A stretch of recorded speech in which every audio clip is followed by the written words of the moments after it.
Bienvenue en licence. Cette année, depuis la rentrée 2019-2020, la licence change. La licence, c'est 3 années et chaque année est composée de 2 semestres. Ce qui change, c'est que désormais, chaque semestre comporte plusieurs blocs de compétences. Et chacun des blocs de compétences est composé de plusieurs unités d'enseignement.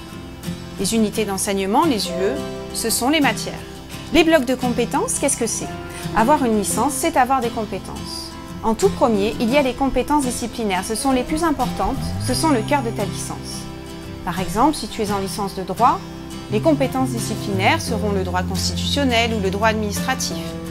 Si tu es en licence sciences de la vie, ce sera la biologie ou la chimie. Mais il y a également des compétences linguistiques. Parce qu'avoir une licence, c'est savoir communiquer, s'exprimer et écrire dans au moins une langue étrangère.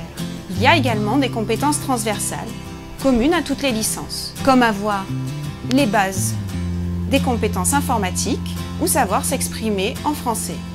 Enfin, il y a des compétences préprofessionnelles, c'est-à-dire disposer des bases pour intégrer le monde de l'emploi. Revenons à nos compétences disciplinaires. Elles sont le cœur de ta licence.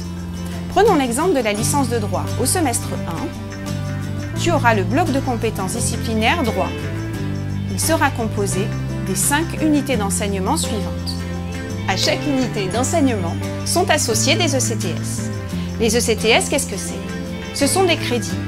C'est un peu comme les coefficients des matières au bac. Plus l'unité d'enseignement, c'est-à-dire la matière, est importante, plus le nombre de CTS sera grand.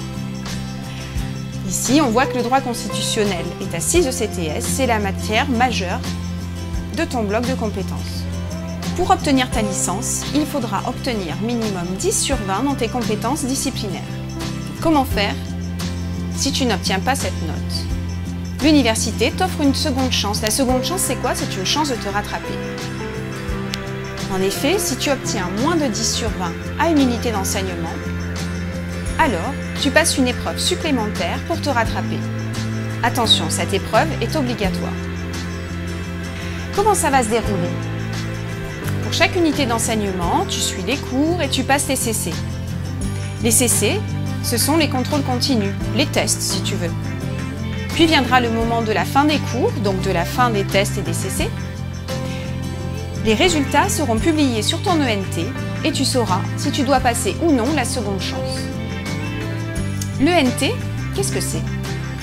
L'ENT, c'est un site internet qui est mis à ta disposition par l'université. Il est personnel, tu trouves cette adresse ici. À quoi ça ressemble? Ça ressemble à ça. C'est une interface où tu auras toutes les informations concernant les cours, concernant tes résultats notamment. Tu auras également une boîte mail accessible sur ce site qui te permettra de communiquer avec tes enseignants. Attention, il faut bien veiller à le consulter régulièrement. Une fois par jour, c'est vite fait. Comment la seconde chance va s'organiser avec le calendrier universitaire? Les cours auront commencé début septembre. Puis, en octobre-novembre, les premiers résultats des CC seront publiés sur ton ENT. Dès lors, les premières épreuves de seconde chance auront lieu. En décembre, la majeure partie des résultats des contrôles seront publiés et la majeure partie des épreuves de seconde chance se dérouleront. Enfin, en janvier, il y aura encore quelques rares épreuves de seconde chance, puis, en février, les résultats définitifs de ton semestre 1 seront publiés. La seconde chance, qu'est-ce que c'est? Mais c'est une épreuve supplémentaire, ça je te l'ai déjà dit. Mais elle peut avoir 3 formes différentes. Dans le premier cas, la note de seconde chance va remplacer ta note de CC. Dans le deuxième cas, la note de seconde chance va remplacer ta note de CC seulement si elle est meilleure. Et enfin, dans le troisième cas, ta note de seconde chance comptera pour 50% dans la note finale de ta matière. Les autres 50% seront ta note de CC. Qui va choisir la forme? C'est le responsable de l'UE. La compensation.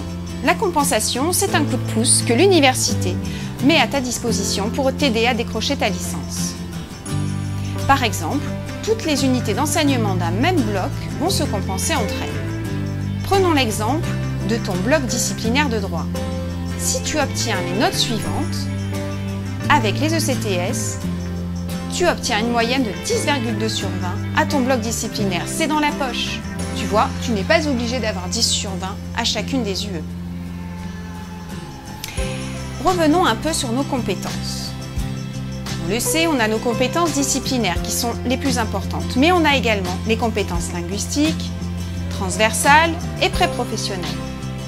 Ici également, il va avoir un système de compensation, puisque les autres blocs de compétences vont se compenser entre eux. Si tu obtiens par exemple 9 sur 20 à ton bloc de compétences linguistiques, 10 sur 20 à ton bloc de compétences pré-professionnelles et 11 sur 20 à ton bloc de compétences transversales, tu obtiens une moyenne de 10,4 et c'est good, tu auras décroché tes 3 blocs.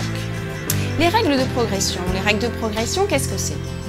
C'est pour savoir si tu passes en L2. Tu passes en L2, oui, si tu as validé un semestre, le semestre 1 ou le semestre 2, et 15 ECTS du semestre non validé. Il faudra donc valider, par exemple, les 15 ECTS associés à tes enseignements. Si on reprend l'exemple de notre première année de licence de droit du semestre 1, on aura le bloc de compétences disciplinaires en bleu et le nombre de CTS associés, le bloc de compétences transversales en orange et le bloc de compétences linguistiques en vert. Réussir ces études, ce n'est pas toujours évident. Alors, l'université met à ta disposition un accompagnement à la réussite personnalisé. Cela prendra la forme d'entretiens individuels.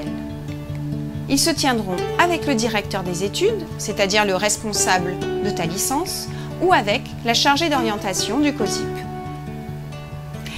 Ensemble, vous allez trouver des solutions pour t'accompagner vers la réussite. Peut-être as-tu besoin de tutorat ou de soutien pour mieux comprendre ce qui se déroule en cours. Peut-être que cette licence ne convient pas, alors tu peux évoquer avec eux une réorientation pour changer de licence. Peut-être as-tu besoin de passer en parcours adapté si les bases ne sont pas acquises. Enfin, tu peux aussi préparer ta candidature pour aller vers un autre établissement l'année prochaine si tu sens que c'est plutôt un BTS ou un EUT qui te convient. Comment se déroulent ces entretiens individuels? Est-ce à l'initiative de l'étudiant ou des enseignants? Eh bien des deux. Si l'équipe des enseignants te sent en difficulté, alors il te proposera un entretien pour redéfinir tous les moyens pour t'aider. Mais si toi aussi tu sens que tu as besoin d'aide, n'attends pas. N'hésite pas à contacter ton responsable ou la chargée d'orientation. Enfin, des représentants étudiants sont élus à l'université. Ils sont déjà passés par là et ont rencontré eux aussi des difficultés. N'hésite pas à les contacter, notamment sur Facebook.